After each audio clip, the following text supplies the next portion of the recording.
بسم الله السلام عليكم. اليوم خاف العرض مع الشيخ رشيد الكاس ربي يجيب بالخير. انا والله راني خايف نبدا جديده الشيخ رشيد. عندك الحق عندك الصحه. سوا شيخ لاباس الحمد لله. الله يحفظك والله ماشي شويه والله تعالى. وانت يا صباح ريح في الحبس الحراج. الحمد لله. عشنا شويه الحبس. يا ودي خلينا لا الحبس.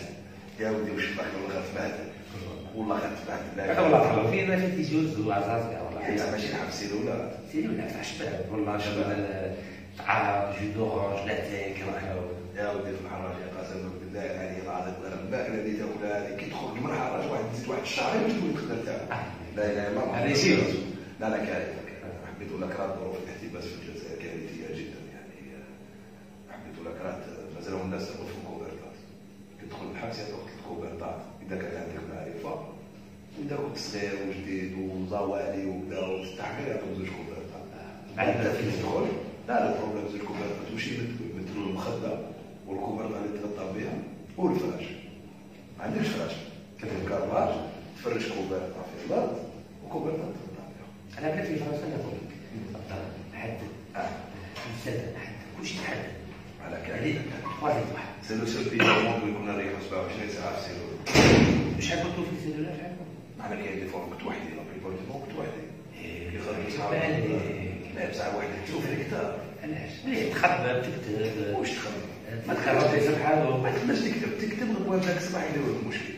بس كي يدخلوا يديروا لافوي تاع السيلولا كي تخرج للكور ويشوفوا واش يلقاك ما راك كاتب ولا كذا يبدا يدير لك فيه حوايج قادر يدير لك التحريض قادر يعرفوا يحترموا عادي هو يحترم هو خدام هو خدام هو لا الحكم راه شرطكش هي الحكم راه ما كاش ولكن حبيت نقول لك هذه الظروف هذيك تاع الاحتباس كارثيه جدا مع لو فات انه انت تقعد 15 يوم ما تسمع حتى خبر من مرتك وانت مزوج ولا من امك اذا انت ولد 15 يوم اون فوا بار 4 جور بار وار اون بلوس دو سا يعطيك 15 دقيقه هذه كارثه بزاف لان نهار يجيك عيالك كان واحد الناس كان يقلقني في الحبس قلقني الليله اللي تكون جايتني فيها انا يا عيالي وباك القانون نبقى نكتب واش راني حاب نقول لها نكتب ومن بعد تخبي الورقه باسكو انت اللي تخرج الورقه مع لافو وبعد تخبيها وبعد لو بوليسي كيفاش تجبدها تلقى 15 مينوت خلاص ما هدرت معاها والو وكي تروح تلقى لك دي ميني كيسيون كنت حاب تقولهم لها ولا حوايج كنت حاب تقولهم لها ومالوريزمون ما قلتهم لهاش ما عادش هذه اللي تغلق بزاف شرط الموضوع في الحبوسات في البلاد تغلق بزاف مالوريزمون تغلق بزاف الحبس ديجا ظروف الاحتباس كارثيه وفي نفس الوقت تلقى ناس في الحبس ب5 و10 سنين على جد جرائم اللي ما تستاهلش الشيء هذا بلا ناس اللي مظلومين يعني جهه العداله في الجزائر لا اله الا الله محمد سيدي شرع العود كان الحكم تاع الناس اللي دخلوا الحبس ان شاء الله هو البدايه هو الانسان من حق اي دوله من حق اي نظام انه يدي الناس من حق يتخلط في حق القانون ولا في حق الجمهوريه ولا في حق الشرع العربي ولا في حق الانسان ولا في حق المواطن ولا كذا ولكن مش من حقك انك دير باش دينه. انا نقول لك بلي في سجن الحراش اكبر مشكله كانت عندنا كي نحبوا نرقدوا في الليل حاشا الدار اللي سكنوا فينا الفيران طومبات كبار شحال من واحد تعب في سيلولا شحال من واحد تعب في صاله بروبليم تاع طوالب بروبليم تاع الفسخ بروبليم تاع نظافه بروبليم تاع ماكله يعني كارثه مي ربي يجيب الخير من هذا الشيء ان شاء الله. اليوم الشيخ رشيد كاين مجموعه تاع الاسئله تاع الناس اللي حطيتها في الصفحه بداو يسالوا فيها انا على بالك بلي على بشتيك على ترسل وانت وقفت معايا انت وقفت معايا وبعد لا لازم كل واحد اي واحد يحكروك غادي معاه انا نحب والله هذاك الموقف تاعك انا بيرسونيلمون عيني مكسوره قدام مي نسيو نوصلوا لي كاستيون تاع الناس بالك الحكايه اللي راهي دايره بزاف في الموضوع زوج حكايات حكايه اللي ولا حكايه المارك انت في تيزي موضوع على حساب واش تقول وانت قلت بلي ما عندكش مشكل انه المارك نشطوا في الجزائر عادي بالشهور اسمح لي انا واش قلت لك انا ديمقراطي على بالكم ان في اوروبا دافع على الحقوقيين تاع المسلمين يعني اوروبا ماهيش مسلمه بس دافع على الحريه الدينيه في اوروبا يعني باه المراه تقدر تلبس النقاب في اوروبا يعني كي تجي بلاد دولة ديكتاتوري لا انا اي واحد نحترمه في الجزائر ما يهضر واش يقول صعب الشهور فيس لو قال يهضر التهج يهضر باك يهضر والاجهزه تاع الكازاجي يهضر ولكن السياده الوطنيه ما قالوهاش والعلام الجزائري ما كان حتى واحد يقلب هذا هو الشغل. هي فكره النضال المارك باسكو حنا سي ريبونس بياج. لا ريبونس تاع في تيزون قريتها ريبونس بياج، باش قالوا لي بروب ريبونس بياج. هو اصل النضال تاع هذه الحركه الانفصاليه، هذه الحركه الانفصاليه اصل النضال تاعها انها تنفصل بمنطقه القبائل، هي ما عندهاش هذاك التاثير كبير، ولكن اصل النضال تاعها انها تنفصل بمنطقه القبائل. واش معناتها؟ معناتها ان تنشئ اتاك السياده تاع الدوله. لا لا ما جيتو شوف المارك لو كان يقلب على الجزائر ما تفهمش معاه، لو كان يقلب السياده الوطنيه ما تفهمش معاه. هذه الفكره تاعي. اي واحد عنده قضيه واش يبغي في الجزائر صعب يدير لا فتنه ما يقلبش على الجزائر ولا في السياده الوطنيه. هذه يسموها ديمقراطيه كما في اوروبا كما في امريكا. هذا يعني انت تشوف لو كان تكون رئيس الجزائر الجزائر تبقى واحده على واحد وسياده واحده، ما كان حتى واحد يقلبها. اوكي نحكيو ما حين انتاج تاع الفيس، نحكيو انت على بالك بلي انت من الناس اللي تتبع الاخبار والتواصل الاجتماعي، على بالك بلي المواطن علي بن الحاج باش نحو صفه الشيخ ونهضروا على المواطن، على بالك المواطن علي بن الحاج نفس الطبع اللي كتعرض هذا يستطيع وديما صدي ودي يا شيخ انت مسلم جزائري ولا المشكل؟ حتى مشكل مع العداله الجزائريه يسمي ولدي بغيت مع الجزائريين. لا يعني المشكل انه رشيد الكنز يوقف مع علي بن الحاج، يوقف مع كاع الجزائريين. ما عندك حتى مشكل. ما عندكش عقده مع علي بن الحاج ولا كذا ولا قال علي بن الحاج جزائري ولا ماشي جزائري؟ الجزائر في الجزائر ولا لا؟ في الجزائر. الحمد لله ما المشكل. شكون هو ولا هو يحيى اللي راه يصف الجزائريين كل يوم. ما شاء الله المشكل مع العداله كمل معها سي بون راه وراه المشكل. ما حيت سميت بو يحيى نزيدو نرسمو في بو يحيى. احمد بو يحيى افريل 2019 نخرجوا من المجلس الدستوري نسمعوا بلي رشيد نكاز ولا رئيس الجزائري. احمد بو يحيى والناس اللي تمثل هذا النظام من جمال ولد عباس واللي قبله السيداني ومعاذ بوشار ودا محجوب والناس هذه بوكم، كيف حيكون التعامل تاع رشيد نكاز معاهم؟ شوف هذو الناس ما كتلوا الولي العام بين خليل جدتي لا جدي، هذو الناس كاع نسمحوا لهم ما حسبوا ما دخلوا البحث لا والو، دبلوا على جديد. فرنسا حسبناها ولا لا؟ حسبناها مازال نكره فرنسا عندي سنين صح. بدل الحول هذا فلكي خليهم يروحوا دبلوا على جديد وراهم يحسبوا. يعني خليهم يمارسوا السياسه بس انه نبداو الفكره لا راندي باغ اكزومبل لا راندي يبقى فيه احمد بو يحيى وانت رئيس جمهوريه كيفاش تعامل مع احمد بو يحيى؟ مشكل السياسه تعطيو رئاسه الحكومه عندك بس على الافلام تصير على به بدل الاسم صح باسكو الافلام الحزب تاع الشهداء نبقاو في الأراضي على راندي رشيد نكاز ولا رئيس الجزائري. احمد بو يحيى عنده الاغلبيه في البرلمان، تعطي له رئيس ولا رئيس حكومه؟ تعطي عادل بو يحيى رئيس حكومه؟ انا ديمقراطيه خويا. لو كان الشعب الجزائري يعطي الاغلبيه لعبد بو يحيى بيان سور نعطيها له، بس اسمح لي شفتوا في 6% ولا لا؟ لا بس احنا نسيو نهضروا برك على حاجه. فعندنا حاجه يدخل في المنطق شفتوا ولكن اليوم الانتخابات صح من الانتخابات اللي فاتت اللي سموها انتخابات التزوير ولا ما سموهاش انتخابات التزوير، اليوم الاغلبيه البرلمانيه اللي عند الافلان وعند الاراضي في المجالس المنتخبه اليوم صح يمكن ضدها يمكن ضدها ان شاء الله يعني الاغلبيه تجي عندنا اوكي صح مستحيل حتى 2022 لا بالحمل البرلمان بيان سور البرلمان يروح لازم يا خويا كيف ضرب حريه سياسيه وبعد دخلوا البرلمان كبار مع الناس اللي ما عندوش المستوى. يعني حل البرلمان ديروا التشريعيه توجد في 3 شهور ديروا التشريعيه والانتخابات البلديه من بعد 6 شهور من بعد ان شاء الله. يعني 3 شهور تشريعيات 6 شهور محليات يتبدل كلش في المدرسه تاع شوف ديروا الشرط جديد. واحد اللي ما عندوش مستوى تاع ليسونس في الجامعه مستحيل يكون رئيس البلديه ومستحيل يكون في المجلس الشعبي. صح هذا اقصاء الفئه من الجزائريين كبيره، لانه تلقى احيانا لو كان باغ اكزومبل بدا محجوب دكتور عبد السلام بوشوارب دكتور احمد يحيى تلقى عنده ماجستير خادمين وكذا ما عندهم كاع عندهم. عمار سعيداني انا كان برومو تاعي في البي تي اف سي عمري ما شفتو جا عنده ماستر بوتفليقه ما عندوش نهضروا على هذا بوتفليقه خلي فوق نحطوها الكوت يعني هاد المسؤولين كاع السي رشيد هادو كاع عندهم مستوى جامعي واش ربحنا منهم؟ تعرف المشكل وراه؟ على السيستم مافيا. اوكي واحد اللي قاري يعرف يسرق يعرف يخبي دراهم في الجزائر وفي الخارج. بصح لو كان تبدل الفكره لو كان راس الباقي الرئيس مش السردان كاع الناس يولوا صالحين ان شاء الله. انا برك علاش عطيتك هذا السؤال بس كاين بزاف خالطين اللي ما دخلوش بارك ما قدرش يكون عندهم حظ في الجزائر انه يقرا ولا يدير ليسونس ولا يروح الجامعه وكذا، ولكن عنده مؤهلات تقدر تخليه يكون مير منتخب. ما تشوفهاش هكا؟ يقدر يخدم في البلديه ما كاينش مشكل. بصح ما يخرجش.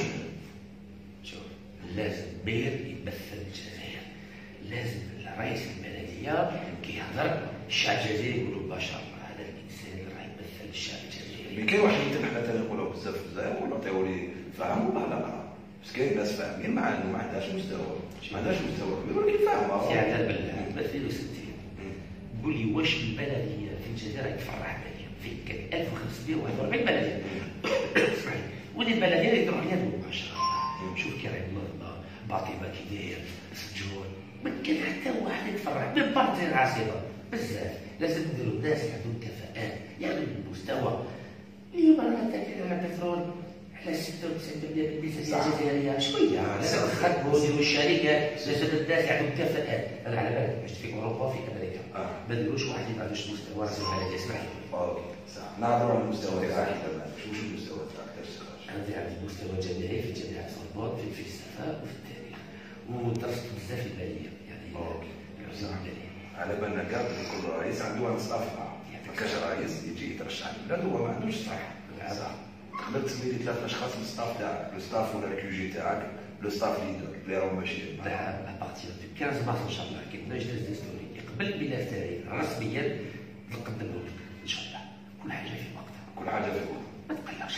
20 انا بس حبيت نعرف لو ستاف تاعك باش نعرف على الاقل مستواه ونعرف نبداو نروحوا به انت تقول بالكلام. انا كي نشوف مرتي تفهم المستوى تاعنا. مرتي خرجت من الجامعه هي الاولى في العالم في مستوى في الملكه. كنت عندك راسها نضرب واحد مع الناس اللي ما عندهمش مستوى.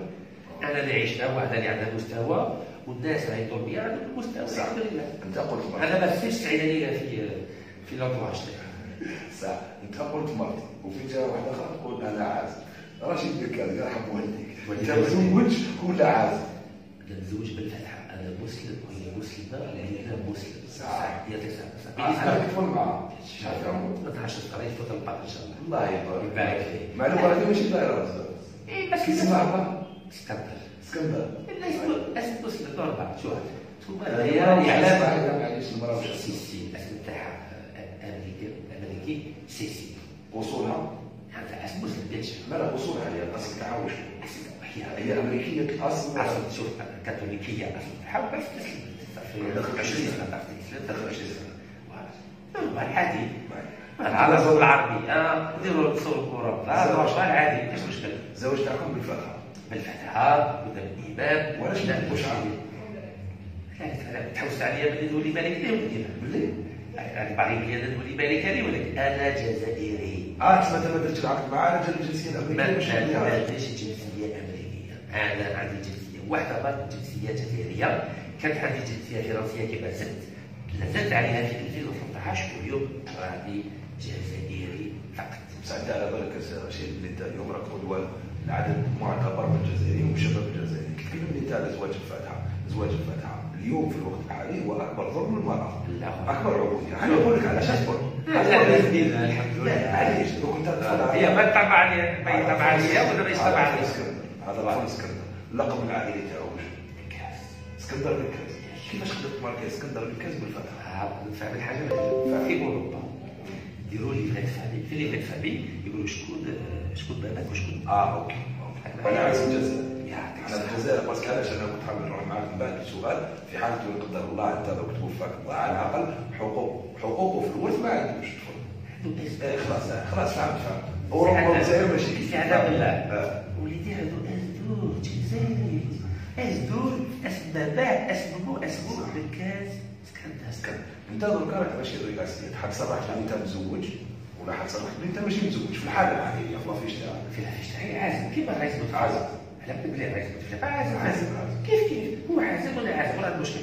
هو زايد في وجده ولا زايد في فرنسا ولا المشكل. هو راي جزائري ممكن شغل ولا راي جزائري معكم وجهكم. باش نهضروا لك على الجانب القانوني لان بزاف الناس تقول لك بلي قانونيا ما يحقش الرشيد الكازي. علاش؟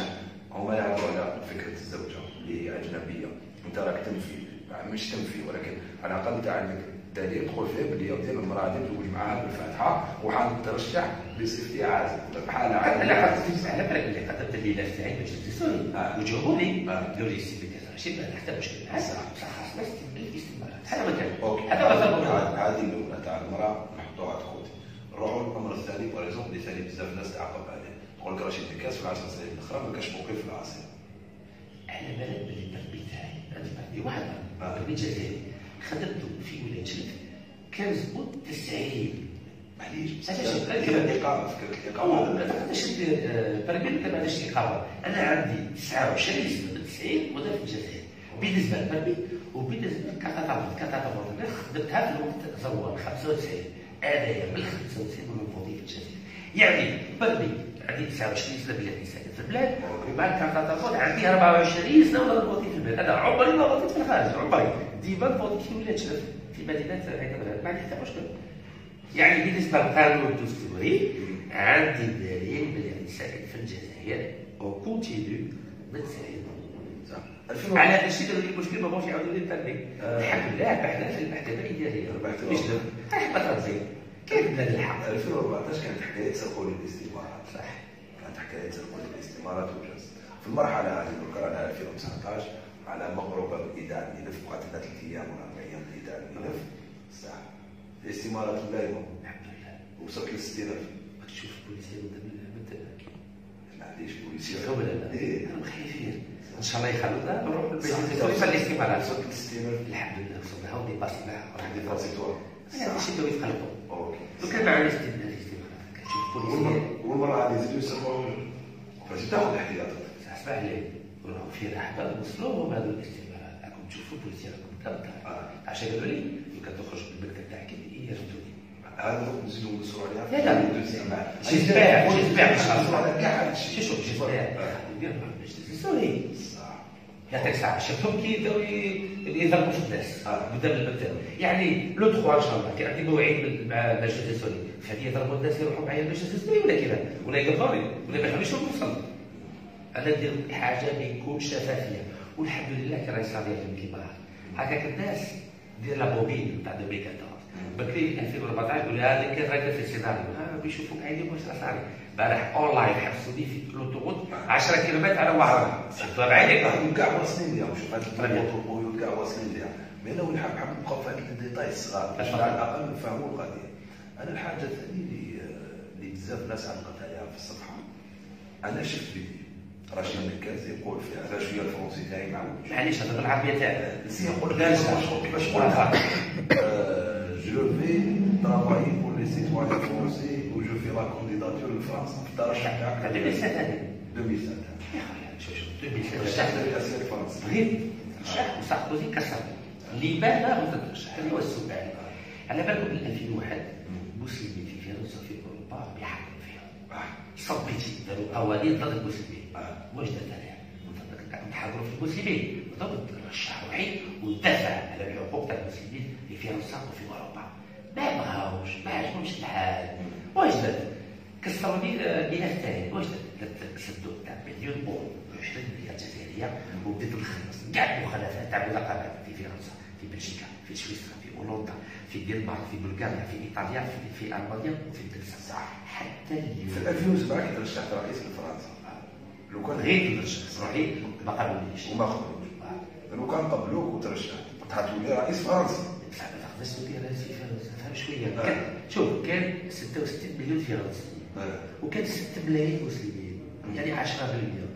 مستحيل لو عندي مسلم يكون رئيس في فرنسا مستحيل ولكن واحد يرشحهم يبداو يهضروا عليه في الاعلام وكي واحد يبدا يهضروا عليه في الاعلام على بالك شنو الاعلام هذايا خدمتك تقدر توصل الفكره تاعك. يعني الفكره تاعك في الترشح الرئاسي لفرنسا كانت واضحه خدمه 6 ولا 7 مليون جزائري ومغربي جزائري ومغربي وتونسي وكل الجاليه المسلمه في فرنسا دافع عليه هكاك ما يحضرهمش وغصبوا وكانوا يحترموها المسلمين بس على بالهم ايه غلطه نعطي لهم نبهدلهم فرنسا بهدلتها على بالك بهدلتها في لودي في الامم المتحده لودي الامم المتحده قالت فرنسا خلوا الناس تعيش الحريه تاعكم على جد ذكر رشيد وحكايه على بالك بهذه على بالي وحكايه حكايه كاين واحد الاشاعه على بالي بلي ما غنرشحش في الترك. ما عنديش جنسيه تركيه. على بالي. انت دير وراه دير يا رجل.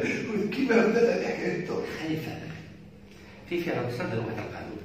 قالوا اي واحد يقول باللي تركيا ما قتلتش الشعب الارمني الارمينيان نضرب مخالفات 45 قلت تحضروا في الاتراك. انا ندافع عليهم، انا خلصت المخالفات درت فاني صندوق تاع مليون اورو. اتراك عجبهم الحال، قالوا لي واحد اسطنبول في القنوات قالوا كيف الجزائري راه يدافع على الاتراك. هذا ما كان في كاع القنوات، يعني فرحوا كي شافوا واحد جزائري يدافع عليهم. هذا ما كان. هذه لا جنسيه تركيه. انا الحاجه اللي تبعتها فيك من بديت الباركور تاعك كي دخلت هنا للجزائر، ما تبعتكش برا، مي كي دخلت هنا للجزائر تبعت كاين من نهايه 2013 2014 تبعت الحاجه اللي قدرت نستخلصها وانت راك تعترف فيها، مليون اورو للاتراك، مليون اورو للمنقطات، اموال كثيره راك تصرف فيها، اموال كثيره الحمد لله. بس اقول بالله لا باوروبا لا ما كانش عندك وظيفه في البلاد وكذا، واذا كاين واحد الناس يقول اذا ديت لهذوك الناس اللي مليح قلت له لا بغيت لبني سرنا. لا انا ندي وراه حبينا نعرفوا برك على الاقل كيفاش رشيد الكاز مواطن جزائري عاش في المهجر قدر يخلق ثروه اللي ولا اليوم يقدر يحط مليون اورو في الصندوق ومليون اورو بالهيك ويصرفوا. هي عاديه يعني سؤال. شوف كيفاش بدات الحكايه تاع الدراهم؟ شوف ابارتير 96 على بالك كانت في اوروبا وفي امريكا اسمها لا بول انترنت. اي واحد يدير مشروع في الانترنت الناس كانوا يدعموه وندخل في هذاك نفس الهذه هذه بروجي تاعي لازم نودي ربحنا بعد الشركه زدنا درنا الاخرى زدنا بعناها ومن بعد يعني الحمد لله توما وهذا ترى المجتمع درت استثمار في العقار في اوروبا وفي امريكا. انا سمعت واحد الشيء خدعني يقولوا لي عندك 4000 5000 دولار في اوروبا. ماشي في اوروبا، في فرنسا كانوا خير 1000 في فرنسا 1000 دولار. يلا كاش كاين؟ لا الساعه بارك الله فيك. الساعه واش مقلي شوف فرنسا باعيه تدري المشاكل 1000 باعيه 1000 دولار احنا 1000 دولار في فرنسا. لا واش تقول لا ما شاء الله. شوف لا شوف في فرنسا والكاس في امريكا في امريكا شحال مالك؟ الحمد لله ما تقدرش تهضر ولا ما تحبش الحمد لله قلت لك توما يعني شوف يعني عندك سكنات هذو تكررهم باش عندك عوائل كاين اللي يدير بروموتور بروموتور تو خلي تفهم 20 سنه نبقى لك هنا في الدار بلوكي مع لا بوليس البوليسيين والحمد لله سي بون. لا معليش يعني لا ما تفهم يعني يعني تقدر ريزيستي هذه ديكتاتوريه هذه تاع رافع رافع سرع. لا انا ما نظنش بلي الجزائري يهمو اذا تريزيستي ولا ما تريزيستيش كي يبقاو يديروا هكا. الجزائري واش يهمو كيفاش قدرت تخلق ثروتك. على معليش باش تفهمني برك انا عايز نطرح لك السؤال. تفضل. لانه فكره انك تنجح وتخلق مؤسسه حاجه تفرح. انا واحد من الناس جو سوي فيار ليا بيرسونيلمون اني نسمع بلي كاين مواطن جزائري كان عايش الضغوطات في فرنسا حبيت ولا كرهت هذيك ماشي بلادنا وبالتالي كي نعيشوا فيها نعيشوا في الجو والمهان وكذا. هذا واش نعرف هذا واش يحكوا لي الناس. وتقدر تكتسب عقار تكتسب 1000 دار في فرنسا وتكتسب في امريكا وتكتسب في هذه حاجه تفرحني معاك. نقول مو هذا سي ان سين تاع نجاح.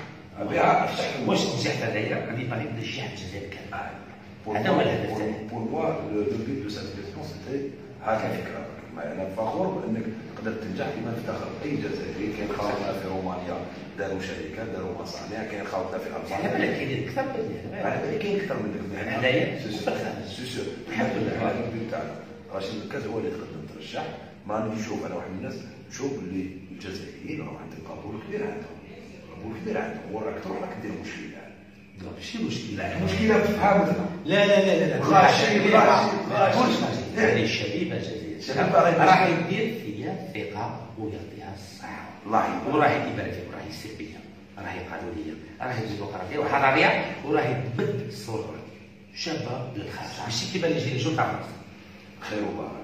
انا حنبوزي الكاس وجمري بيات اللي عليها يعني عليك بالك مسألة حابه دير لي حاب من قلبك حاب عندي عام من قلبك لانه تاعك بيجي راك كمال السياسه تاع دوكا راني نهضر لك كيما هو تبع انا حاب حاجه من قلبك حاب حاجه اللي عام من قلبك معايا والحساب اللي ديت انا فرد هاد الناس اللي وقفت معاه وهاد الناس اللي تجري معاه على بالهم اللي كاين ناس منهم راه يتم اعتقالهم، كاين ناس منهم اللي يرفدوهم، كاين ناس منهم اللي تعبوهم، على بالي الناس هذه ماشي وفدناهم ودافعوا عليهم وكانوا محامين وعيطوا عليهم. تفضل. لا ماشي مشكله انه يدافعوا عليهم لا انا مانيش رايح انا رايح حاجه واحده اخرى. هاد الناس اللي راهي تجري معاك راهي تجري معاك وما بنادي اسك انت في راسك تحس روحك واجد وارت واجد وارت باش على الاقل الحلم اللي هو عندهم ما تكسروهاش. جاوبك ولا لا؟ انا بنت والدي ما فعل ولا حاجه الكلمه واحد راجل كي خرج كلمه ما يدورش ما يخدعش الشاب وما يخدعش الوطن.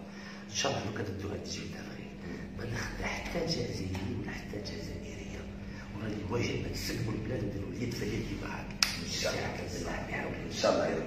يعني رشيد دكاز انا السؤال تجاوبت على نص ومازال النص سؤال انه ما تخدعهمش وكذا هذه ان شاء الله ربي يقدرك عليها. معليش ما تسرقش كذا ما يهمنيش انا راني كمواطن انا يهمني اسك عندك المقدره وارت انك تصير دوله كيما الجزائر. هذا واش يعني ان شاء الله خويا ما تعبدهاش وحدي ما تسيرهاش وحدي البلاد. لازم نلوطوها الشباب، لازم الناس ما يخدعوش، لازم الناس اللي عندهم كفاءات، لازم الناس اللي عندهم الديه اللي عندهم الروح الوطنيه، ماشي واحد يغني النشيد الوطني ويسرق لك البلاد كومبلي.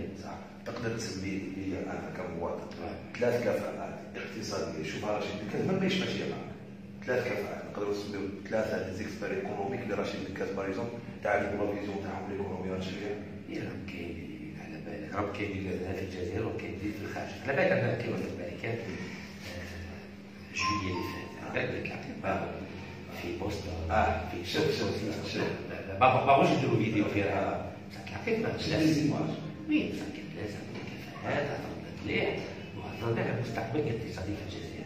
الحمد لله كاين الخير. يعني خاوتنا تاع المهجر خوتنا اللي راهم في المهجر وبداو حابين يخدموا البلاد ولا كذا حتفتح لهم طريق العوده. ما قالوا لي علاش قالوا لي؟ ديها ان شاء الله نرجعوا معاك نخدموا ونسكنوا. يعني خوتنا والاطارات تاع الجزائر في المهجر تكون والاطارات اللي في اوروبا في الجزائر في اسيا في الجزائر والاطارات اللي تنتميش في الجزائر ثاني حيكون عندها دور. الحمد لله بصح يحكموا فيهم بعد سقسيك انا بعض الاسماء وقول لي ربي يهديك فيها. سي بنبير وشوف كوتي ايكونومي ماشي بوليتيك. شوف هو ما شاء الله عنده كفاءات تجربه في الامم مونديال سي اون بيرسوناليتي. نقدروا نديروا مستشار هذيك غير تنزيل ان شاء الله الا كانوا الناس اللي عندهم الاكسبيريونس. انا كاين واحد خبير اقتصادي شفتو غير كيما هو درت عليه هو درت مالماس انا ماشي وين واش رايك في الفيزيون تاعو؟ سي اون فيزيون انتريسون يفو ديفلوبي. شوف في الاقتصاد لازم واحد ما يبقاش وحده. يفو ميتر باس كون ابل ان كونسي ايكونوميك. ما نديروش واحد لازم يجيو السبع لا وكل واحد يعطي راي تاعو والنظره الشابه هي اللي تطبقها ان شاء الله. لازم واحد ما يخدمش وحده، لازم يخدم مع الناس. واش نعملوا شويه على الشعبويه ولا سياسه الدعم كذا حتبقى ما تبقاش. مثال اظن تاع لوساج على بالك هذا لوساج اللي نديروا فيه تاع السوق بصح كاع الناس يداو لوساج كاع يسمحوا له نديروا على جديد كيما الوظائف هذه يسمحوا لها لوساج غادي يسمحوا له نديروا على جديد. حنا ندعموا توا سيكتور فلاحه منطقه صناعيه في كل دائره وسياحه ثقافيه كما في تركيا. تركيا على بالك تركيا على بالك غير بالسياحه الثقافيه يخدموا 50 ملايين ناس ويجيبوا اكثر من غاز والبترول في الجزائر.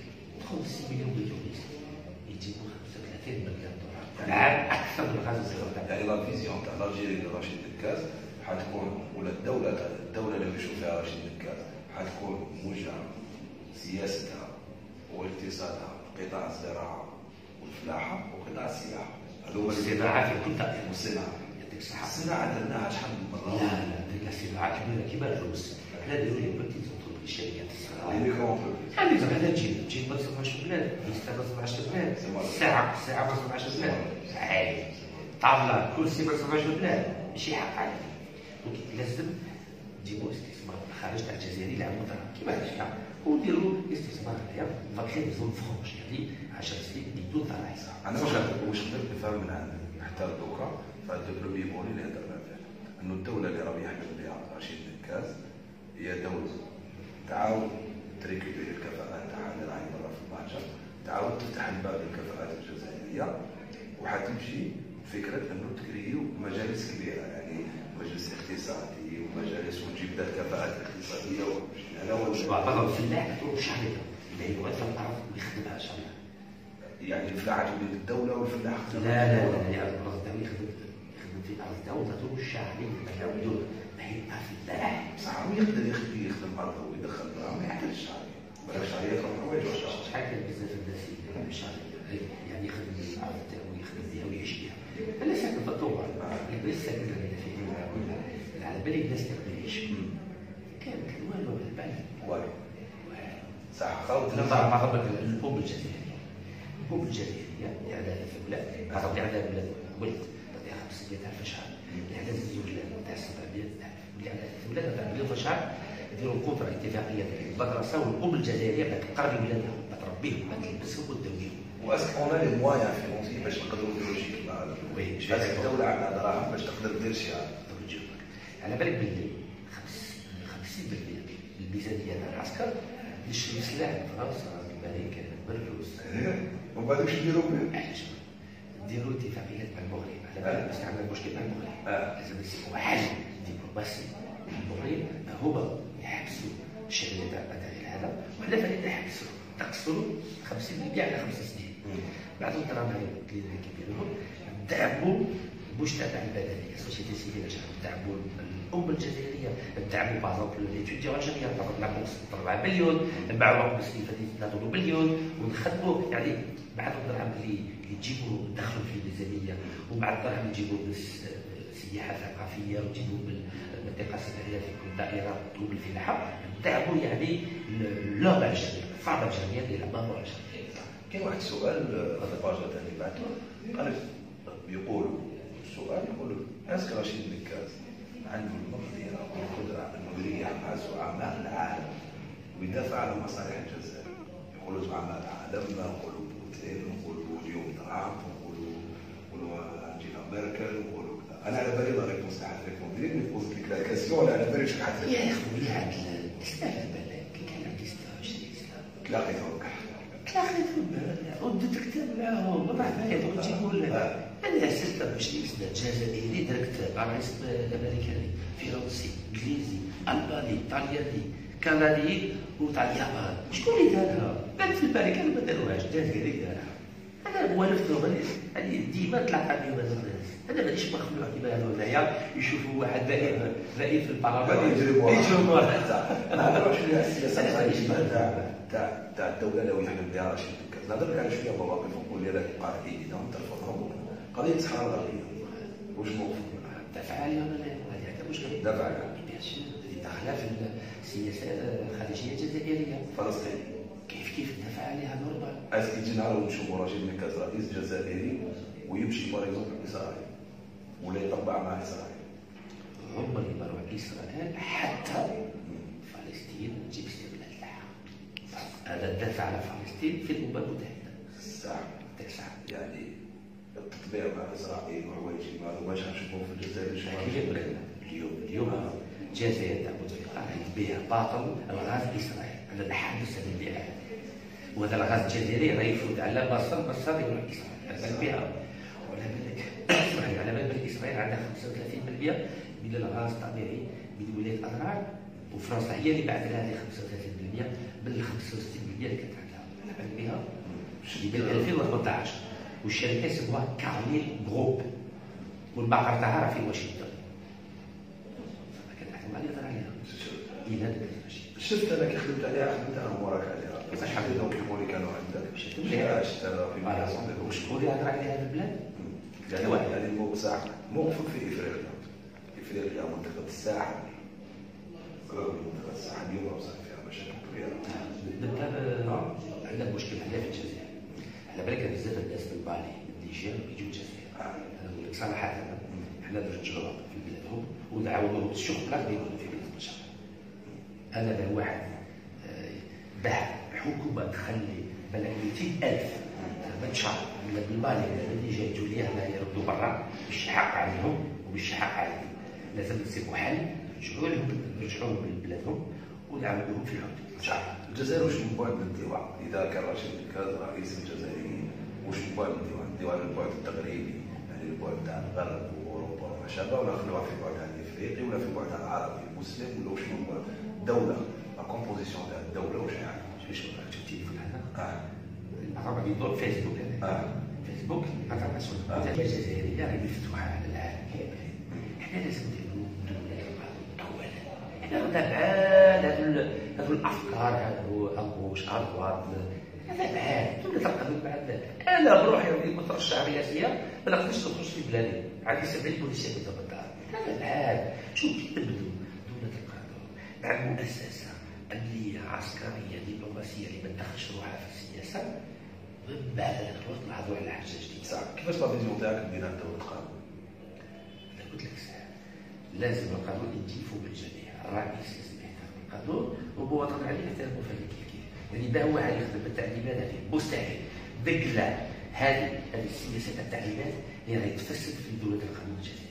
يعني تشوف التعليمات اللي تفسد كلشي بالتعليمات. انا حسوني في وهران في واحد 100 بوليسي جندرمي المخابرات والعسكر. علاش؟ هنا كاين واحد السؤال يقولوه وسمعته بزاف، يقول لك الانسان اللي ما يقدرش يحمي روحه من ضغوطات كيما هذيك كيفاش يقدر يقود الجزائر؟ قلت حاجه يبدل في الخاف.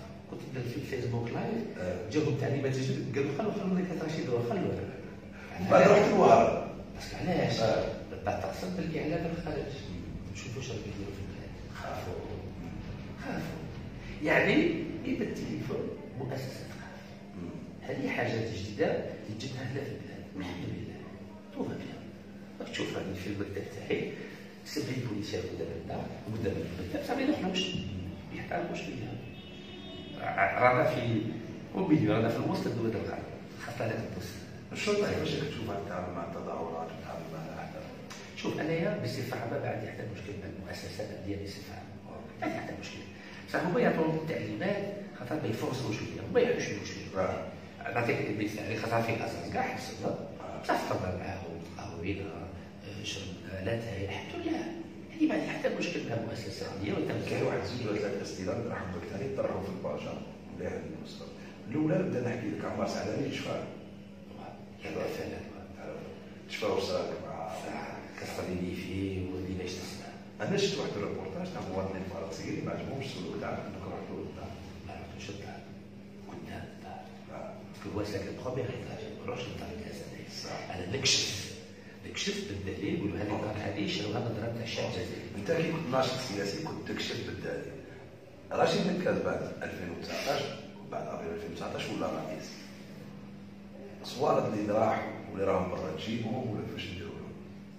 قلت لك ساعه اي واحد فاسد يحكم البلاد نسمحوا له كاع نبنوا على جديد.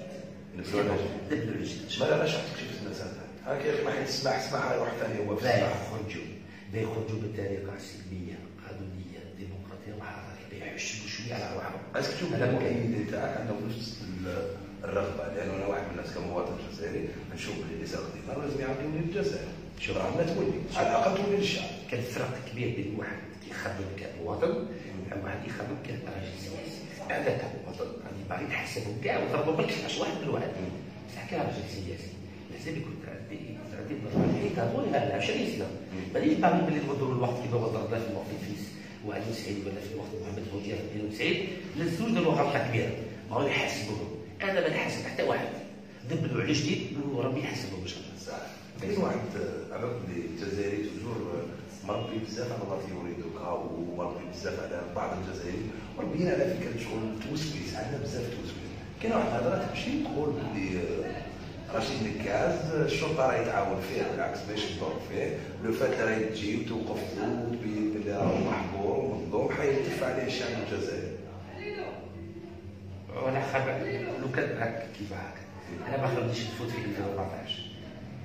في 2014 كي كنا نهضروا على السعداني قبيله. لا 2014 لو كان كنا نهضروا على السعداني نشفى سعداني كان هضر عليك النكاز المعماز اللي بعثوا التوفيق باتيرو. وما كان هذاك الوقت هذا اللي كان يقول بلي بعث لك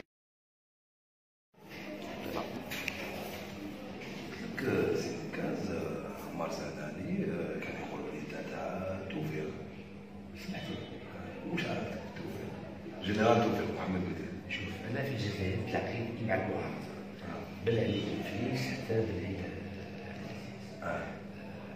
سي بوغري الجلالي جامي تلاقيت مع جنرال ولا مع وزير الجزائر عمري ما كان والو الشيخ والمعارضه وين كاع تلاقيت بهم بس عاد نظام جديد سعد العوسو عادي ثاني مد لنا الكونترول دو تاع الاجتماع تاع البارح واش قلت الغالب هذيك يتبدو وحده وقلت له دقيقه نهضر معاك اسي حنا كنا نهضروا لا نتفاهموا على الرشاح وحنا نتفاهموا وصل قريت في الجريده باللي السنال بغا يقدم الملف الرشوه تاع السي زي بوتفليقه لو 3 تو دو سويت رحت عنده سي عملنا لي انفورماسيون امبورطون السنال كان لي 3 يقدم الملف تاع رئيس فو تو تومبوريزي كلام كاين وانا سمعت بلي غادي مهدي زعف كيما جاش علي القديري مرشح علي القديري لا ماشي هو ضروري ديالي يجي وتاع مينوت ما جاش دونك جاوبوا مثل اللي داروا ما تعرفش هو يقعد اللي نتوما كاع تلاقيتو باش تساندوا عليه القديري سيتي اوفير كانت حاجه مفتوحه يعني مفتوح واش موقفك انت كمرشح من علي القديري؟ الجزائري ما عندها مشكل شوف هذه مش مشكل شوف هذه مشكل لا مع لا مع ديالي لا مع بن فليس لا مع بوقلي لا مع مورو في حال ما قبلوش الترشح تاعك نعطيك قصه في حال ما قبلوش الترشح تاعك وكانوا مترشحين عبد العزيز بوتفليقه وعلي الغديري وعبد العزيز بن عيد راشد مركز مع من يمشي بوتفليقه ها ما ربي يرحمه مزيان اش نشوفوا علي الغديري ولا عزيز بن عيد نشوفوا لو كان قبل الميلاد تاعي ما قبلوش هذا سؤال ما قبلوش استنى شوف لو كان رشح مع الجو ولا يتخيل خلي الوقت انا جو بريفير علي بن فليس كان صح وكيفاش تكون العلاقه بيننا وبين فرنسا في حال فوزك في الانتخابات هذا خونا محروس عبدو كاع يا خويا عبدو كلش انا فرنسا يكون عندها 65% من الغاز الطبيعي بين الولايات عبر الحث 2040 هذه حاجه غير مقبوله لازم نطبقوا القانون الجزائري 51 جزائري 49 شركه اجنبيه كاين واحد الحكايه يقول لك حنا المسؤولين تاعنا ما زادوش في فرنسا ويحبوا فرنسا وانت زايد في فرنسا كيف ما تحبش فرنسا؟ بالعكس باسكو مانيش كومبلكس فيها انا فرنسا نعرفها حتى كبير نعرف فرنسا نعرف الحكام تاعها ونعرف الشعب تاعها ما يبغوناش انا ما عندي اوكا كومبلكس على فرنسا انا نتحكيهم سون بيتي راك تشوف العقبات تاع اللقاء بهدلتهم في العالم كومبلي ما على باليش كاع مانيش مخلوع هذا سؤال تاع واحد خونا ثاني وهذا سؤال ما غنطرحوه بزاف قال لك يا حب ولدي خذ التليفون تاعك علاش ما تحلوش لاباطري تعرف على ولا لا ايفون عندهم السيستم عندهم لي باتري لونج ديوري وشو يريزيستيو له فوالا عشان كويس يسرقوا لي التليفون تاعي عشان كويس هذا صح هذا يقول لك هل انت متاكد انه سوف يتم قبول ملف ترشحك للانتخابات وكيف نفس السؤال واش دير لو كما يقبلوش الملف تاعك ما يقبلوش يقول مش بالسبه قانونيه ما يقبلوش الملف تاعي صح خلوا الشعب يخير هو يديسيدي كاين هذه ايمان بوزيدي تقول لك جماعه عقود ما قبل التشغيل او ما قبل الادماج واش مصيرهم عقود ما قبل التشغيل ولا ما قبل الادماج الناس اللي يخدموا فيهم مليون بهذا واش مصيرهم لازم اولا نضربوا الاقتصاد تاع البلاد كي يجيبوا الشركات في البلاد والاقتصاد تاعنا يطلع من بعد تقدر تطلع الشهريه مليون 800 نطلعوها 3 ملايين على 5 سنين ولا 10 سنين يولي 5 ملايين راك معايا يبقى العقل ستيب باي ستيب ما نقدروش ما نديروش كيما سيو يحيى مطبعه بامبريمي في اليمية والقيمه تاع الدينار تطيح شوف الهدف تاعنا القيمه تاع الدينار تطلع القيمه تاع الباسبور تطلع والقيمه تاع المواطن الجزائري تطلع هذا خونا علي الموسم يقول لك علاش ترفض تصريح ممتلكاتك في الخارج تقول بلي براسك صرحت قلت بلي عندي حوالي 1000 شقه في فرنسا وفي امريكا ثاني عندي شقه ومجموعه من الشقق هذا واش عندك ممتلكاتك في الخارج هذه هي الرسوم شوف واحد كيولي رئيس يحكي واش عنده ما تقلقوا ما والو يقول لكم شنو سامح صح في الجزائر سيتي ما عنديش واحد يقول لك علاش عمرك ما انتقدت الجنرالات والتوفيق وجنرال التوفيق رغم ان حساباتهم البنكيه موجوده في موقع ضباط الاحرار في سويسرا انا كل شيء مشكل في الخارج صافي علاش ما عندكش شجاعه الناس علاش؟ اسم هو تخلي الجزائري كيف ساعتها تكشفوا الجزائري وما تكشف الناس جنرال توفيق على خاطر الجزائري هذا الهضره ماشي مليحه وجنرال توفيق عنده دي كونت في سويسرا جنرال توفيق اسمه يهضر على الجزائر عليه زعما خرب الجزائر كاين ناس يقولوا بلي توفيق خرج من الجزائر، وهذا مسؤول جزائري عنده مقوال فاسده اصلا ما هضروا عليهم جميعا. نتقلب لا مؤسسه امنيه لا مؤسسه عسكريه لا مؤسسه امن. لا نهضروا عليهم انت اللي شفت سؤال وش شنو انا مانيش صحافي، انا سياسي ماشي كيف كان صحافي تقدر تكشف واش تبغي، انا نكشف الناس اللي ما يحشموش. سؤال واحد، علاش تنتقد الحاشيه المطبله للرئيس وما تنتقدش العصابه الفاعله مثل سعيد بوتفليقه ناصر ورجال المال كولينا في حداد وجنرال؟ شوف هذوك يسموه ديكتاتوريه بوتفليقه، هضرت عليهم كاع ديكتاتور بالانجليزيه بوتفليقه ديكتاتورشيب. صح. اساله من فضلك عن وظيفه زوجته سيسي لوسيان لورو، هذا اسم زوجتك صوتي. حب يسخت على وظيفتها واش تخدم؟ قلت لك هي تتكلم بالاعلام في الخارج. الاعلام في الخارج صح. على الترشح سالوه على قضيه تعامل سيني ديلي، هذه الممثله تاع دوك الافلام. شوف وصاحبه المنظمه فما نجاوب. انا في 2012 بغيت نكشف فرنسا، كان يقولوا بلي ما كاينش تزوير ما كاينش ترافيك. عشان قلت لهم نبين لكم بلي ما في الانتخابات الرئاسيه في فرنسا كانت واش درت؟ شريت توقيعه حتى قدام الناس قدام الاعلام نوما صحفيه، قلت لهم شريت مارين لو بين وسيدي لي 650 اورو مارين لو بين و 1350 اورو سيدي لي، وبينت لهم بلي اي واحد عنده دراهم يقدر يرشح اي واحد في فرنسا. واش داروا لي؟ دخلوني في الحبس. كاين اللي يقول لك بلي عندك دعم مالي تلقاه في اطار دفاعك على حقوق الانسان، كاينه من المعلومه ولا تلقى يعطوك دراهم باش تدافع على حقوق الانسان باش ما عندك؟ لا يا دولار اذهب انا راني نتبغرها راني نخلص المخالفات. شوف نخلص المخالفات في اوروبا في ايران، على بالك اللي خرج من الحبس 29 بنت من ايران لانه ما بغاوش يلبسوا الحجاب، قلت لهم وي ما يديروا خرجوا. نخلص على الحقوق هنايا في الجزائر فيسبوك يوتيوب. شوف نهار اي دليل باللي واحد يعطيني دورو هذاك النهار نحبس كاع السياسه. صح. ما عندكش علاقه بانطونيو فيريليا؟ ما تعرفوش؟ ما تعرفوا هذه علاقه بحته واحده. كاين ادله بدي دفعت غرامات فائده المناقبات؟ هذا ثاني سؤال. وهل كاين ادله؟ العالم على بالك اللي فرنسا كانت قانون سبيسياليه لو كان نزيد نخلص مخالفات يدخلوا لي حبس 6 اشهر على بالك 18 اكتوبر 2016 باش نمشيو وراك. دافعت على صحيفه شارلي دولي اللي اعتادت مع التشريع ب 51% وانتشر. صحيفه الجريده هذه هاجمت سيدي وسيدك. استراتيجيه ما نعرفش استراتيجيه شغلتها واحد كيشري يخدم 51% يولي هو يتحكم حتى تذهب كل شيء ولا بعد مش عندنا التاثيرات تاع كل شيء. اذا فزت بالرئاسيه ستبقى اللغه الفرنسيه هي اللغه الثانيه بعد العربيه. على كل حال شوف على 10 سنين ان شاء الله نديروا اللغه الانجليزيه. اوكي. وش نخرجوا اللغه الفرنسيه؟ اللي باغي باللي اي جزائري يخرج في العالم سيكون الاز. واش موقفك باللغه الامازيغيه وتعليم تعليمها؟ اللغه الامازيغيه لغه وطنيه لغه رسميه وان شاء الله نتعلموها في 48 ولايه ان شاء الله. وشنو هو برنامجك بالنسبه للطلبه المتخرجين من الجامعات؟ طلبه كيخرج من الجامعات كان عندك برنامج ليه؟ شوف كل جامعه جزائريه نديروا اتفاقيه مع جامعات اجنبيه او في امريكا او في اوروبا او في اسيا وتعليم العالي يعني ندعموا على 10 خطرات. واش راه اليوم الهضره اللي هضرها سي حجر وزير التعليم البحث العالي اللي قال باللي ما نستحقوش جائزه نوبل في الجزائر خطيره جدا. Nous on va promouvoir la recherche scientifique en Algérie en développant des partenariats entre les entreprises, entre les universités algériennes, les universités étrangères باش نطلعوا المستوى كما كان المستوى في الجامعه الجزائريه في الاستماعيلات في الوالدين. خونا بلال نسيو ندوزو على الاسئله رابيدمون. خونا بلال يقول لك علاش نديروا عليك الضغوطات؟ مش عارف. بالك على بالكم بلي مش كل راجل سياسي اليوم يخرج في الطريق ويجوا ليه في دقيقه 10,000 واحد. ما عجبهمش الحال. اليوم لو كان ماهيش حافظ لو يحيى يخرج في الطريق شكون يحوس عليه؟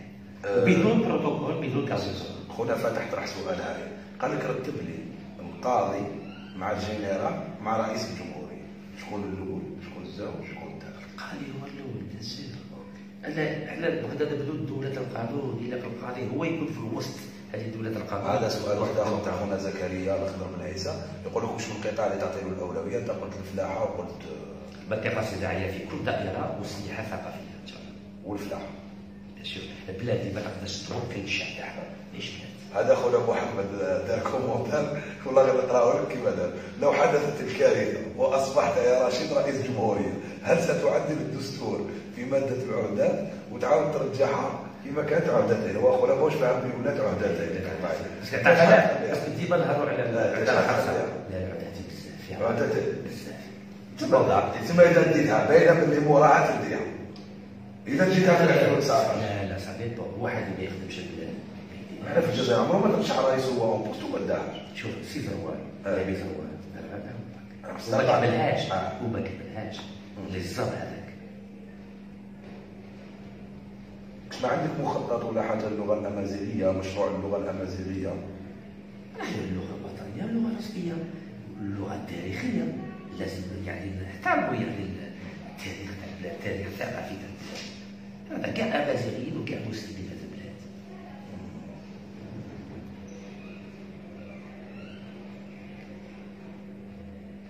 قال لك خونا رفيق، قال لك الناس كاع على بالها بلي ميم لو كان تربح في الرئاسيات ما يعطيولكش العصابه البلاد. هذه باينه. شكون هذول عصابه؟ يقول شكون؟ هذه بلاد 42 مليون جزائري، كنردوها في طريقه ديمقراطيه قانونيه حضاريه وسلميه، ولا ما يعطوهاش. تبقى عنده الدستوري ولا يقول دابا كان لا دستور كانت بون هذا يسقسيك سؤال نعاود نطرحه لك. هذا خونا رشيد بوباشير، انا عندي الجواب ولكن نعاود نطرحه لك. هل شرطت روحك وتخليت عن الجنسيه الفرنسيه؟ هذا الوحيد في العالم اللي نازل على جنسيه فرنسيه في 2013. ما كان حتى واحد يدخل. انا في بالي هذيك الجنسيه يشروها بالدرهم، هذاك نزلت عليها باطل. هذا خونا ابو علام يقول لك واش راح درنا في قضيه الذاكره والارشيف وتعويضات تاع المتضررين في فتره الاحتلال الفرنسي.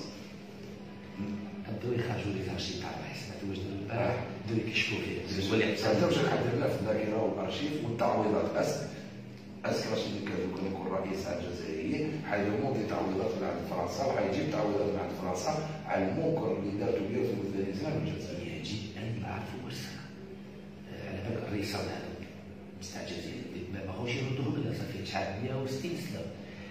انا على بالك التاريخ في الجزائر في الجميع عندي نظره تاريخيه مشتركه كاين في الجزائر والعلاقات بين الجزائر وفرنسا. لازم نعرفوا واش صرا بين فرنسا والجزائر. هذا سؤال انا نطرح لك الاسئله اللي كاينه وتقراها معايا. خونا يقول لك انت انسان محترم جدا ونشتو، بصح انت انسان نيه ويخصك نوع من الدبلوماسيه والرزانه والامثل في راسه الخلافه البوتفليقه ماشي انت. هذا السؤال الاول تاعو كيفاش تقدر تردوا عليه؟ ساعه قلت لك بلي كان عندي 26 سنه ودرت كتاب مع الرؤساء الكبار في العالم، وكتجيب لي شكون اللي يقدر يقابلهم ويدير كتاب على الناس ويدور العالم كامل. في 2014 صح قلت لي واش تعرف يعني ساعه لعبوها بيا تعطوك سي بون جيت الدكتوراه تاع سيدي صح. خونا هذا يسقسيك يقول لك ما محل العربي زيتون؟ انت العربي زيتون تسمع به تعرف؟ معروف انسان معروف وشيخنا محترم طيب ثقافه ما شاء الله. تشوف اللي ما يزوق العربي زيتون هذا يكون عنده منصب في الدوله اللي راك ماشي ليها. الجزائر الجديده لا حاجه لا فهمتهاش. او مهجر كيما العربي زيتون ولا سعيد بن سديره ولا امير بوخارس، هذا الناس مهجرين. هذا الناس باغ نعطيك انا سعيد بن سديره بغى يجي للجزائر يخلص واحد 10 سنين حبس.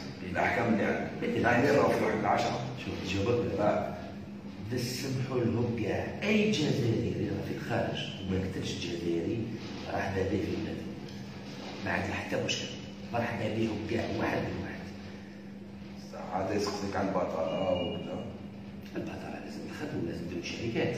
الجزائر ما كاينش شركات. شوف كاين صدر غاز، كاين صدر راك، كاين نفط، والو الشركات ما كاينش. لازم نديروا اقتصاد قوي في الجزائر، تجيبوا شركات.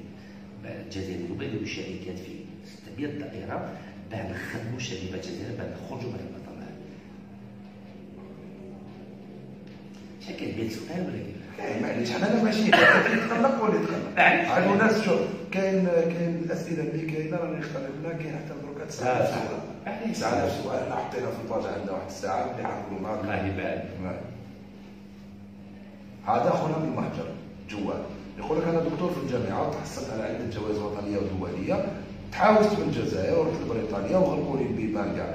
وشنو هي خطتك فيما يخص البحث العلمي واختراعات الجزائريين المسجله باسم دول اجنبيه؟ جاوبتك سهل. لازم ندعم البحث العلمي في الجزائر على 10 خطط واشرح اليوم وضع multiplié par 10 le budget concernant la recherche scientifique en Algérie. راكم تشوفوا عندنا بزاف الناس يخرجوا بالدكتوراه بس على المستوى هابط كومبلي ما يخدموا والو. يعني الجامعات لازم تعرف بيان سور لازم ندعموا ولازم نديروا علاقات بين الجامعه والشركات كيما صار في اوروبا ولا في امريكا ولا في اسيا. هذا عندي نظره على حساب واش نعرف في امريكا في اوروبا وفي اسيا، يعني ما عنديش نظره في تاع افريقيا. خذنا منار تقول لك ما هي اهم النقاط والتوصيات اللي خرجتوا بها في اجتماعكم الاخير مع طاهر ميسو؟ تفهمنا بجمع الشرطه نقولوا كاع مع الشريده الجزائريه ضد العدوان الخامسه، وان شاء الله من بعد نتفاهموا على مرشح واحد ان شاء الله قبل الدخول. حتفاهموا على مرشح واحد ان شاء الله قبل الدخول. هو شكون؟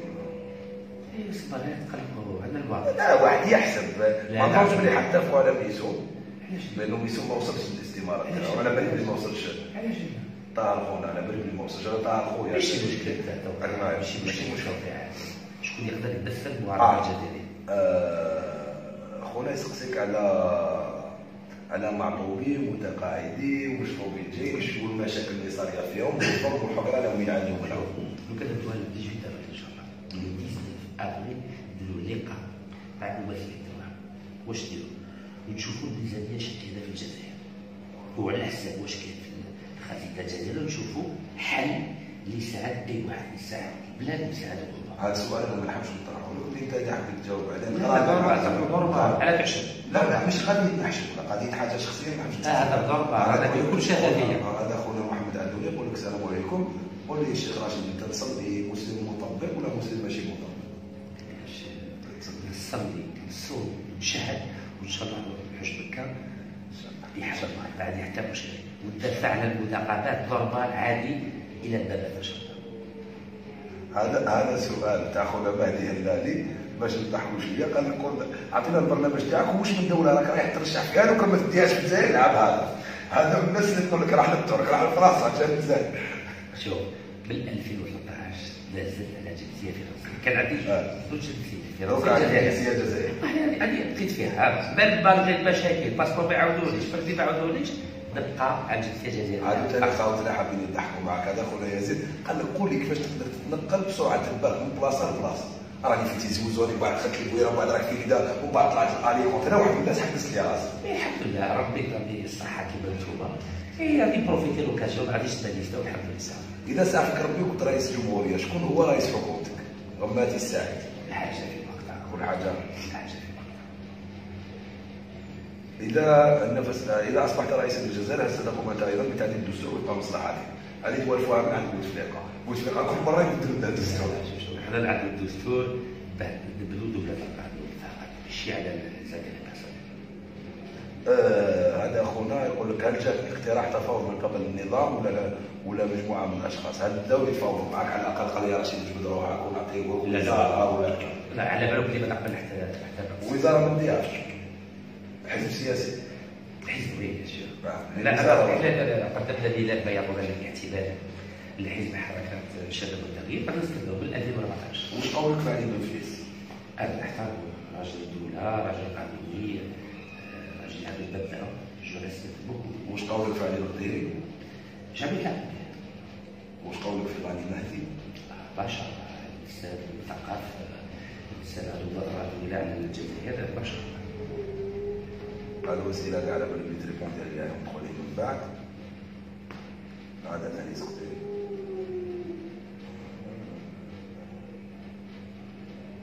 هذا ثاني يسير. هذا يقول لك ما تخيبناش املنا والشباب واعي. مستحيل بعد يتسبب بها نخدع اي واحد. هذا اخونا يقول لك على بالي بلي رشد الكازرة يبدا عماتك الماريكان بصح خير من جماعات ولا الديكور. الناس اللي تعرف ولا الدليل جيبوا لي دليل. انا واحد يجيب لي دليل بلي يشوفوا عندنا دليل بلي ديك راشد ماريكان تعطوا دراهم في الكونت هذا بس تعرف تنهضروا بالدعايات هذا لا دليل. خونا عماد يقول لك صح دعمت انت حركات تدافع على حقوق الاباحيه في العالم.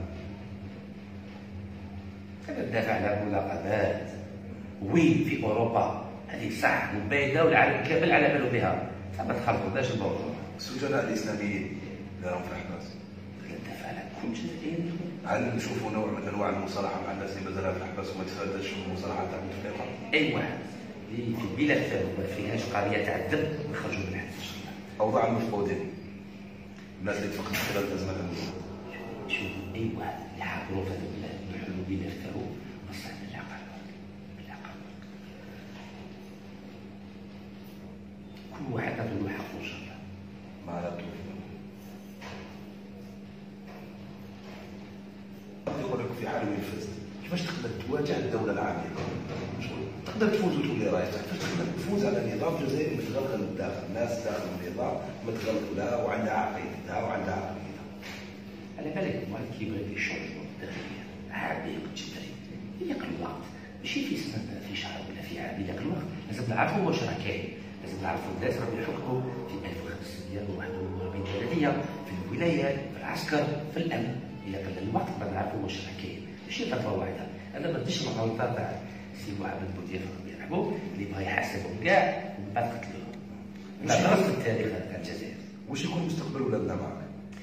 لك ربي ان شاء الله الشبيبه الجزائريه تكون فرحانه ببلادها وبالعالم تاعها، يكون عندها خدمه يزوجوا ويدوروا الولاد يحوسوا يدوروا في الجزائر، يكون سياحه ثقافيه فلاحه ما شاء الله، منطقه صناعيه في كل دائره يعني نقدموا بلادنا كما كانت في السبعينات. على بالك باللي الجزائر في السبعينات ما شاء الله كتب ربي. وشنو هي الضمانات اللي تخلينا نثيقوا فيك؟ تشوفوا بعينيكم راكم تشوفوا بعينيكم بلي هذا رجل ميدان تاع الطيران بدون بروتوكول بدون كابيكول. انايا ولد الشعب في وسط الشعب. من هو الشعب الذي يظهر في نشرة الثانية ويمجد الرئيس ويتكلم عليه ويحييه؟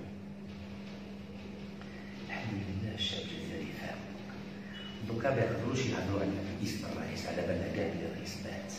والحمد لله كنت تشوفوا كي ندوروا في 48 ولايه كاع الناس تقول بوتفليقه ربي يرحمه يعني اي ناس فهمت باللي هذا الرئيس تصويره برك واسم.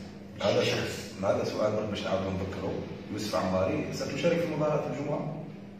تم تشارك؟ شوف انا يا الجمعه ان شاء الله نكون مع كاع الجزائريين ضد هذه البلده الخمسه اللي راهي توسخ الصوره تاع الجزائر الخمسه. وزير التربيه بالغبره واش داير؟ خليها في الحكومه. والله واحد وقعت لا هي لا مغرب هي مسكينه يلعبوا بها بعد ذلك. واحد وقعت في الحكومه ان شاء الله. تقدم مساعداتي.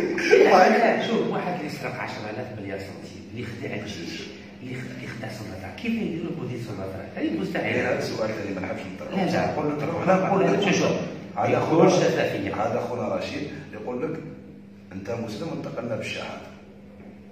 هذا تحط شغل يا خويا هذه صار الجموع شفتوني في اضرار شفتوني في بالي شفتوني في كاميرا شفتوني في حدبه عشت ولا راح نقول الناس اللي تساندك كاع تمتلك بطاقه الناخب ولا ناس هو؟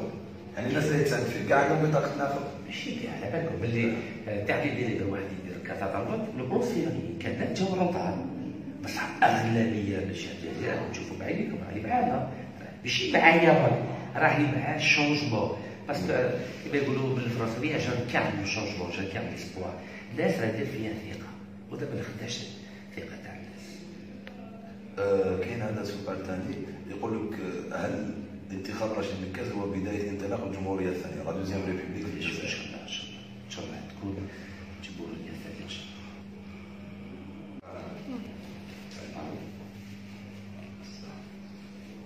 خونا رشيد هذاك عندنا لينا ساعه وشي جو بونس هضرنا بزاف على حوايج قالوا دارني ديتاي اللي حبيت نهضر معاك فيه. القيود هذه اللي تصرى لك وين تروح يرفدوك وين تروح لا وما يخلوكش تدخل وكذا، علاش ما تعاملتوش مع قانونيين؟ وانا على بالي بلي عندك مجموعه من المحاميين رايحين منهم اللي يترافعوا شركات ماكوري. شوف انا راجل سياسي احنا بغينا نسيبو حال سياسي ماشي نديرو قضيه في المحكمه تبقى حبس 3 سنين ولا 5 سنين كيما الخطبه تاع البدري خص جديد باه المحكمه الاداريه تعطي حقي.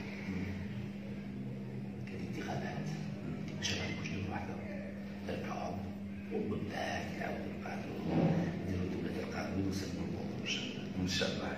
باسكو مانيش باغي نوض الوقت كمواطن راني باغي نسمح لي كراجل سياسي. صح، هذا السؤال تاعي ماشي تاعك. راك وليت رئيس ان شاء الله في افريقيا 2019 وليت الله يفتح حبسه ولا تخليه؟ حبسو غتبقى بالله. على بالك الحاجه الاولى في المراديه انا الكرسي اللي نبوتو عليه كسر وجه الله اونلاين. وي باسكو هذاك الكرسي هو اللي يهبل هذا الحكام. انا مانيش تاع كرسي انا تاع ميدان. والله ما يحبسش. ما يحبس والو. فيسبوك انا بعثت لك ميساج ريبوندي. كان بزاف تاع شويه ريبوندي شويه. اللايف شوف اللايف معاه هكاك كونتاكت ديريكت بين الشعب والرئيس. الصحفيه تدير الاحماس ولا ما تديرهاش؟ مستحيل كلمه راشد. مستحيل فاتوا خدمتكم. لا خدمتنا ماشي واحد بان لك. اسمح لي كيديروا حاجه كيتهضروا على حاجه بالدليل ماشي يهضروا بلا دليل. نهضروا بالدليل. كيف نعطيك على مثال لا هذه خطا لي ميديا نيوز كنت في القناه تاعهم خرج لي واحد الورقه مزوره باللي كذا المحكمه في واحد البلديه اللي فيها كاع المحكمه قالت حكمت عليا مش عارف شي بروفيسيونال يعني لازم انتم نعرفوا كيف تخدموا. والصحافه تخليها حره على الاقل بهذا الشيء، يعني النقد الضوء نتاعك وليت رئيس ونقدوك عادي ما كاش حق. والو ان شاء الله يا ربي. خويا رشيد الله يكثر خيرك. ان شاء الله الله يكثر خيرك. شكرا لك يا خويا. الله يرضى عليك الله يكثر خيرك. ان شاء الله نكونوا قدرنا نريبونديو شويه على اسئله الناس اللي عندها توجع عليك. ربي يوفقك في الباركور تاعك كما يوفق كاع الناس اللي راهي مترشحه. ان شاء الله تكون النيه خدمه الوطن. ان شاء الله هذه هي الحاجه. الله يرضى عليك كيف مبارك الناس اللي تشوف فيك. والله فريمون يعطيكم الصحه سي ان بليزير كي نتلاقينا مع خونا عادل بالله سي ان كرون مسيو ان كرون جورناليست وان شاء الله ما يزيدوش يديروا المشاكل سورتو مع الحسن الحراج اللي بيديروا الحسن الحراج انت واش نلحقوك في المستوى الوطني وفي الخارج ان شاء الله ويعطيكم الصحه ونجيب الخير بلا ان شاء الله. ان شاء الله يا رب. الله يرضى عليك شيخ. الله يكثر خيرك. الله يرضى عليك شيخ. صحيح صحيح.